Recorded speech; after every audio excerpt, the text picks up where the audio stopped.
India market invest মাইন্ডসেটে আপনাদের স্বাগত। যা চ্যানেল নতুন এসেছেন তাদেরগুলো প্লিজ চ্যানেলটাকে সাবস্ক্রাইব করবেন, লাইক করবেন, বেল আইকনটা প্রেস করবেন, তার সাথে অল বাটনটা প্রেস করবেন। নোটিফিকেশনটা কিন্তু সঙ্গে সঙ্গে আপনাদের কাছে গিয়ে পৌঁছাবে।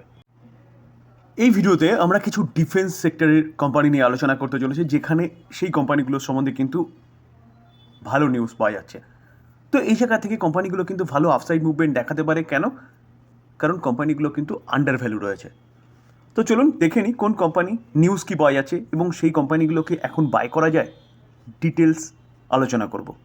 শুধু একটু ধৈর্য সহকারে দেখতে হবে এবং স্কিপ না করে দেখতে হবে, তাহলে ডিটেলসটা আপনিও জানতে পারবেন এবং আপনার ডিসিশন নিতে কিন্তু সুবিধা হবে। চলুন যাওয়া যাক। স্যার, ডিফেন্স সেগমেন্টের দিগ্গজ কোম্পানি হিন্দুস্তান অ্যারোনটিক লিমিটেড দেখলে দেখা যাবে কোম্পানিটা কিন্তু এখনও পর্যন্ত 3%-এর ওপরে একটা আপসাইড মুভমেন্ট দেখাচ্ছে। তো কোম্পানিটা গ্যাপ আপ ওপেনিং হয়েছিল, সেখান থেকে কিছুটা নিচে এসছে, তারপর কিন্তু আবার কোম্পানি ওপরের দিকে ছুটছে। দেখুন মার্কেট ক্যাপ কত, 3 লাখের ওপরে মার্কেট ক্যাপ। তো এত বড় কোম্পানি, যে কোম্পানিটা কিন্তু কন্টিনিউয়াসলি ভালো পারফরমেন্স দেখাচ্ছে, আজকেও কোম্পানিটা এতটা ভালো মুভমেন্ট দেখিয়েছে। তো দেখানোর পিছনে কারণ কি? চলুন সেই কারণটা অ্যাট ফার্স্ট দেখে নিই। দেখুন স্যার, কোম্পানিটা আজকে 5% র্যালি দেখিয়েছিল ফার্স্টে ওপেনিংয়ে। কেন? 26,000 কারোরের একটা অর্ডার এই কোম্পানিটা কিন্তু উইন করেছে, যার জন্য কোম্পানিটা এতটা ভালো মুভমেন্ট আজকে মর্নিংয়ে দেখিয়েছিল। দেখুন স্যার, এই আর্টিকেল দেখলে দেখা যাবে যে হিন্দুস্তান অ্যারোনটিক লিমিটেড আজকে 5% বাড়ার পিছনে কারণ হচ্ছে cabinet committee on security approve procurement of 240 AL-31 FP aero engine from the company. তো স্যার অ্যাপ্রুভ পেয়ে গেছে কত? 240টা। চলুন আরেকটু ডিটেলসে বোঝার চেষ্টা করি। এই যে স্যার 240টা যে ইঞ্জিনের কথা বললাম, সেটা কিন্তু সুকুই MKI এয়ারক্রাফটের, যেটা ইন্ডিয়ান এয়ারফোর্সের জন্য তৈরি করবে। কে তৈরি করবে? অবভিয়াসলি হিন্দুস্তান অ্যারোনটিক লিমিটেড, যেখানে স্যার 26,000 কারোর কিন্তু এই ডিলটা হতে চলেছে। সেটা ক্যাবিনেট অ্যাপ্রুভ করে দিয়েছে, যেটা নিয়ে কিন্তু আগেও আমি আলোচনা করেছিলাম, তখন রিপোর্টের মাধ্যমে খবর পাওয়া যাচ্ছিল। তো সুকুই যে 30 যে MKI যে এয়ারক্রাফট, এই এয়ারক্রাফটটা তৈরি করে কে? এয়ারক্রাফটটা আগে তৈরি করতে হচ্ছে রাশিয়া। তো রাশিয়ার সাথে কিন্তু এখন কোলাবোরেশনে HAL তৈরি করে। তো সেই HAL এর কাছে কিন্তু ইন্ডিয়ান এয়ারফোর্স ডিল করতে চলেছে। দেখুন, the deliver of this aero engine is schedule to begin after 1 year. শুরু হয়ে যাবে এবং বলছে কি যে expect to be complete over 8 years, যেটা তারা কি করবে? কমপ্লিট করবে 8 ইয়ার্সের মধ্যে। তো এটা একটা অবশ্যই ভালো নিউজ এই ছেলের জন্য। এবং তার পাশাপাশি আরেকটা খবর পাওয়া যাচ্ছে, বলছে কি দেখুন, in February the cabinet committee on security also approve new engine for approximately 60 MiG-29, 60টা MiG-29 ফাইটার জেটের কী করেছে? অ্যাপ্রুভ দিয়েছিল কত? ফেব্রুয়ারিতে। সেটার কত অ্যামাউন্টের? 5,300 কারোরের। তো এটাও কিন্তু বলতে পারেন HAL এর কাছে এসছে। তো HAL এর সাথে কোলাবোরেট করে রাশিয়ার যে পার্টনার, তারা তৈরি করবে। তো এটা কিন্তু স্যার ফাটাফাটি নিউজ HAL এর জন্য। মূলত এই কারণেই কিন্তু কোম্পানিটা এতটা ভালো মুভমেন্ট দেখিয়েছে। এই কোম্পানিটা কিন্তু এখান থেকে আরও ভালো মুভমেন্ট দেখাতে পারে। দেখুন স্যার, রিসেন্টলি দেখলে দেখা যাবে কোম্পানিটা লাস্ট 1 বছরে 1443% রিটার্ন দিয়েছে, কিন্তু হাই থেকে অনেকটা ডিসকাউন্টে চলছে এখন। আমরা যদি 52 হাই দেখি বা অল টাইম হাই দেখি, দেখলে দেখা যাবে দেখুন 5,674, সেখান থেকে চলছে কত? 4,835। ইন্ডিভিজুয়ালি কোনো কারণ নেই, বলতে পারেন এতটা ভালো মুভমেন্ট দেখানোর পরে একটা প্রফিট বুকিং হয়েছে, কিছু ইনভেস্টর তাদের প্রফিটটাকে বুক করেছে। তো কোম্পানি কিন্তু মনোপলি বিজনেস করে। তো সেই জায়গায় দাঁড়িয়ে স্যার এই কোম্পানির কম্পিটিটর হিসেবে কেউ নেই। কোম্পানিটা এয়ারক্রাফট তৈরি করে, হেলিকপ্টার তৈরি করে যুদ্ধের জন্যে, ড্রোন সেগমেন্টেও, এরোস্পেস সেগমেন্টে কোম্পানিটা এক্সপার্ট রয়েছে। তার পাশাপাশি কোম্পানিটা মেনটেন্যান্সেরও কাজ করে। তো সেই জায়গায় দাঁড়িয়ে স্যার লং টার্মের জন্য এখনও পর্যন্ত বলতে পারেন এভারগ্রিন স্টক, যেখানে কোম্পানিটা লাস্ট 5 বছরে দেখলে দেখা যাবে 1335% রিটার্ন দিয়েছে। কোম্পানি এখান থেকেও কিন্তু নেক্সট 5 বছরের জন্য ভালো একটা মুভমেন্ট দেখাতে পারে। কেন বলছি স্যার? কারণ ভারতের এখন মেন কম্পিটিটর হচ্ছে চায়না। তো চায়নার ডিফেন্স বাজেট অনেক বড়, ভারতের থেকে অত্যাধুনিক হাতিয়ারে সুসজ্জিত হচ্ছে চায়না। তো ভারতকে যদি কম্পিটিশন করতে হয় চায়নার সাথে, তাহলে কিন্তু HALকে আরও ডেভেলপমেন্ট করতে হবে।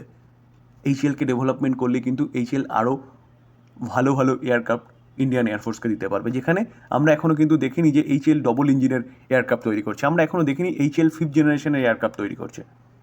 তো সেগুলো নিয়ে কিন্তু কথাবার্তা চলছে আমেরিকার সাথে 5th জেনারেশনের এয়ারক্রাফট তৈরি করা নিয়ে। অলরেডি একটা ডিল হয়েছে জেনারেল ইলেকট্রিকের সাথে, যেখানে ইঞ্জিন তারা প্রোভাইড করবে 5th জেনারেশনের। তো স্যার অনেক দূর পর্যন্ত যাওয়া আছে। ফিউচারটাকে বোঝার চেষ্টা করুন কোম্পানির, তাহলে কি কিন্তু ভালো একটা ক্যাপিটাল গেন বানিয়ে দিতে পারবে, সেটা আপনি নিজেও বুঝতে পারবেন। ডিসক্লেমার দিয়ে রাখি স্যার, নিউজ পাওয়া যাচ্ছে সেটা আলোচনা করলাম, তার পাশাপাশি আরও কিছু নিউজ আলোচনা করলাম, টোটালি লার্নিং পারপাস।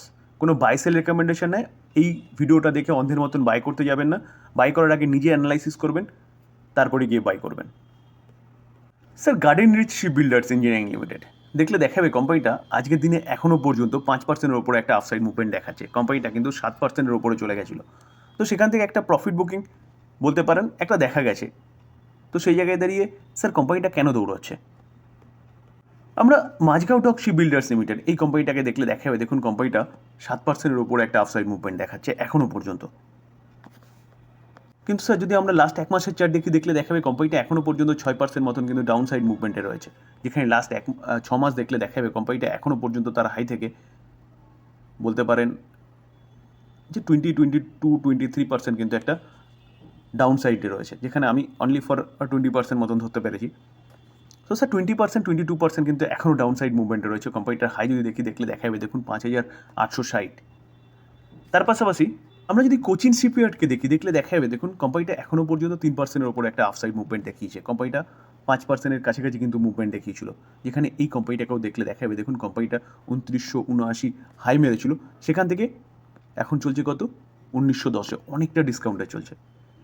তো স্যার প্রতি কটা শিপ তৈরি করার কোম্পানি, যেখানে গার্ডেন রিচ বলুন, মাঝগাঁও ডক বলুন কি কোচিন শিপইয়ার্ড বলুন, কোম্পানিগুলো নিচে আসার পিছনে ইন্ডিভিজুয়ালি কোনো কারণ নেই। যে কোয়ার্টারের 1-এর রেজাল্ট দেখিয়েছিল সেটা ঠিকঠাকই ছিল, তাও কোম্পানি নিচে আসার পিছনে কারণ যদি বলেন, কারণ হচ্ছে আইসিআইসিআই সিকিউরিটিজ। কারণ এই কোম্পানিগুলোকে কিন্তু তারা ডাউনগ্রেড করেছিল। মাঝগাঁওকে 73% এবং গার্ডেন রিচকে 70% ডাউনগ্রেড করেছিল। স্যার করার জন্য কিন্তু কিছু মানুষ প্যানিকে তার স্টেক সেল করেছে। কেন? কারণ স্যার কোম্পানিগুলো লাস্ট 1 বছরে ব্যাপক রিটার্ন দিয়েছে। আমরা যদি কোচিনকে দেখলে দেখা যাবে দেখুন লাস্ট 1 বছরে এখনও পর্যন্ত 317% রিটার্ন দিয়েছে, হাই থেকে প্রায় 30% কারেকশন হওয়ার পরেও। তার পাশাপাশি আমরা যদি মাঝগাঁওকে দেখলে দেখা যাবে দেখুন এই কোম্পানিটা লাস্ট 1 বছরে 134% রিটার্ন দিয়েছে। কখন? যখন কোম্পানিটা 20%, 23% ডাউন সাইড মুভমেন্ট দেখিয়েছে, তারপরেও একই রকমভাবে কিন্তু গার্ডেন রিচও, কারণ এতটা দৌড়ানোর পরে কিছুটা প্রফিট বুকিং তো হবেই, এটা স্বাভাবিক জিনিস। তো আজকে এত ভালো মুভমেন্ট কেন দেখাচ্ছে কোম্পানিগুলো? স্যার চলুন সেটা একটু বোঝার চেষ্টা করি। স্যার খবরটা যে পাওয়া যাচ্ছে সেটা রিপোর্টের মাধ্যমে পাওয়া যাচ্ছে। মাঝগাঁও ডক, গার্ডেন রিচ বলুন, এইসব কোম্পানিগুলো র্যালি দেখানোর পিছনে কারণ হচ্ছে hope for DAC, note for new Naval warship. Sir এই হোপ থেকে কিন্তু এতটা ভালো মুভমেন্ট এই কোম্পানিগুলো দেখাচ্ছে। স্যার এই আর্টিকেল দেখলে আরও একটু ভালো বুঝতে পারবেন, যেখানে শিপ তৈরি করা কোম্পানিগুলো মাঝগাঁও ডক এবং এখানে কোচিন শিপইয়ার্ডের কথা বলছে যে এতটা ভালো মুভমেন্ট দেখানোর পিছনে কারণ কি সেপ্টেম্বর 3-এ, কারণ anticipation of an announcement of sizeable Naval defence order একটা কিন্তু আসতে চলেছে, সেটা রিপোর্টের মাধ্যমে পাওয়া যাচ্ছে। সেই রিপোর্টের মাধ্যমে কোথা থেকে পাওয়া যাচ্ছে? CNBC Awaaz reported citing source that the defence acquisition council অর্থাৎ DAC, the approx body of defense related procurement is expected approve কত 1.3 লাখ কারোর।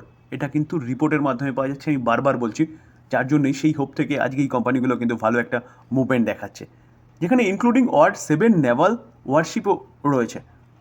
ঠিক আছে, the order new warship expected to be to the tune কত 70,000 crore, source told TV channel. তাহলে sir বোঝা গেল তো যে দেখুন বিভিন্ন যে অর্ডারগুলো পাস হয় না বা অ্যাপ্রুভ হয়, তো সেই অ্যাপ্রুভগুলো বিভিন্ন অফিসিয়ালসদের কাছ থেকে কিন্তু লিক আউট হয়ে যায়, সেগুলোকেই বলা হয় সোর্স বা রিপোর্টিংয়ের মাধ্যমে।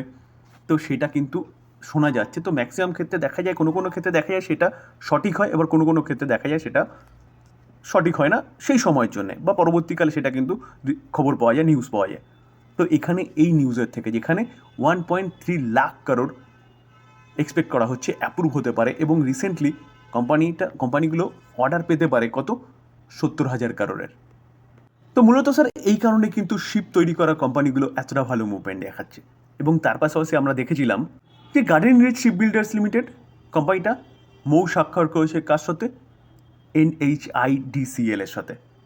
তো এখানেও কিন্তু এই কোম্পানিটার বিজনেস অনেকটা বাড়তে চলেছে। এই যে যে বললাম NHIDCL, এটা হচ্ছে national highway infrastructure development corporation limited, যেখানে ন্যাশনাল হাইওয়ে সাথে কিন্তু এই গার্ডেন রিচ কোম্পানিটা কাজ করতে চলেছে। তো এই কোম্পানিগুলো আন্ডার ভ্যালু রয়েছে। প্রতি কটা কোম্পানি কিন্তু কোনোটা 20%, কোনোটা 25%, 30% নিচে রয়েছে। তো এই কোম্পানিগুলো কিন্তু বেস্ট সময় বাই করার। নিচে আসার পিছনে কোম্পানিগুলোর ইন্ডিভিজুয়ালি কোনো কারণ নেই। কারণটা হচ্ছে ICICI সিকিউরিটিস, তারা ডাউনগ্রেড করেছিল। তো স্যার সঠিক সময় কিন্তু এই কোম্পানিগুলো নিয়ে চিন্তাভাবনা করা। কোম্পানিগুলো অনেকটা ডিসকাউন্টে পাওয়া যাচ্ছে। আর গভর্নমেন্ট যেহেতু আত্মনির্ভরের কথা বলছে, তো সেই জায়গায় দাঁড়িয়ে স্যার গভর্নমেন্ট থেকে কিন্তু এই কোম্পানিগুলো বা ডিফেন্স থেকে কিন্তু এই কোম্পানিগুলো আরও অনেক অর্ডার পেতে চলেছে। যেখানে আমি আগেও জানিয়েছিলাম আপনাদের যে গভর্নমেন্ট 2030-এর মধ্যে 1 থেকে 10-এর মধ্যে আসার কথা বলছে শিপ তৈরি করার সেগমেন্টে ওয়ার্ল্ডের মধ্যে। তো এই কোম্পানিগুলোকে কিন্তু ব্যাপক কাজ করতে হবে। ডিসক্লেমার দিয়ে রাখি স্যার, কোনো বাই সেল রেকমেন্ডেশন নয়। কোম্পানিগুলোর সম্বন্ধে নিউজ পাওয়া যাচ্ছে, সেগুলো নিয়ে আলোচনা করলাম, টোটালি লার্নিং পারপাস। বাই করবেন, সেল করবেন নিজের ডিসিশনে, বা আপনি আপনার ফাইন্যান্সিয়াল অ্যাডভাইজারের সাথে কিন্তু কথা বলে নিয়ে তারপর করবেন। আলোচনা এই পর্যন্ত। যদি আলোচনা ভালো লাগে বা ইনফরমেটিভ লাগে, যারা চ্যানেলে নতুন এসেছেন তাদেরকে প্লিজ চ্যানেলটাকে সাবস্ক্রাইব করবেন, লাইক করবেন, বেল আইকনটা প্রেস করবেন, তার সাথে অল বাটনটা প্রেস করবেন। নোটিফিকেশনটা কিন্তু সঙ্গে সঙ্গে আপনাদের কাছে গিয়ে পৌঁছাবে। থ্যাংক ইউ, ভালো থাকবেন।